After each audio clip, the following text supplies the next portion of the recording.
সালামু আলাইকুম ভিউয়ার্স। আমি এখন যে বিষয়টি নিয়ে আলাপ করতে চাচ্ছি সেটি হচ্ছে পার্টনারশিপ অ্যাড। এটি ফেসবুকের নতুন একটি আহ, সংযোজন, বা বলতে পারি এটা এখনো মানুষজন সেইভাবে ব্যবহার করা জানে না বা শিখে নাই এখনো।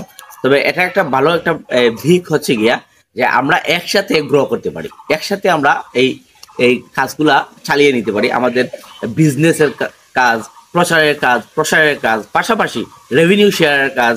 বা এতে করে কি হয় যে ধরেন আমি একটা বিজ্ঞাপন বানাতে চাই, আমি একা যদি বিজ্ঞাপন বানাই তাহলে সেক্ষেত্রে আমার উপরে বিজ্ঞাপনের খরচটা পুরোটাই পড়বে। কিন্তু আমি যদি আমার বন্ধুর সাথে মিলে একসাথে কোলাবোরেশনের মাধ্যমে এই বিজ্ঞাপনটা বানাই তাহলে তারও বিজ্ঞাপনের জন্য সেও আমাকে বিজ্ঞাপনে শেয়ার করবে, আমিও তাকে বিজ্ঞাপন বানাতে যে খরচ হয় সেটা শেয়ার করে আমরা বিজ্ঞাপনটা বানিয়ে নিতে পারি। এখন প্রশ্ন হচ্ছে, এই বিজ্ঞাপনটা যদি আমরা উভয়ই আমাদের আলাদা আলাদা পেজ থেকে যদি আপলোড দেই সেক্ষেত্রে কিন্তু আমরা একজন না একজন কপিরাইট খেতে পারি।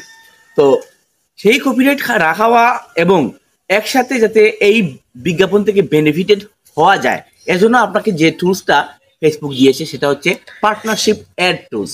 এই পার্টনারশিপ অ্যাড টুলস থেকে যখন আপনি এটা আপলোড করবেন তখন উভয়ই বেনিফিটেড হবে, উভয়ই এটার ইনসাইট দেখতে পারবে, এটার ভিউ দেখতে পারবে, এটার রেভিনিউ দেখতে পারবে, এবং উভয়ই এটা বিভিন্ন ফেসবুকের যে ইনস্টাগ্রাম বা অন্যান্য মাধ্যম, এই মাধ্যমগুলোতে সে শেয়ার করতে পারবে, উভয়ই শেয়ার করতে পারবে, এবং দুজনেই এই এর থেকে অল্প খরচে সে বেনিফিটেড হতে পারবে।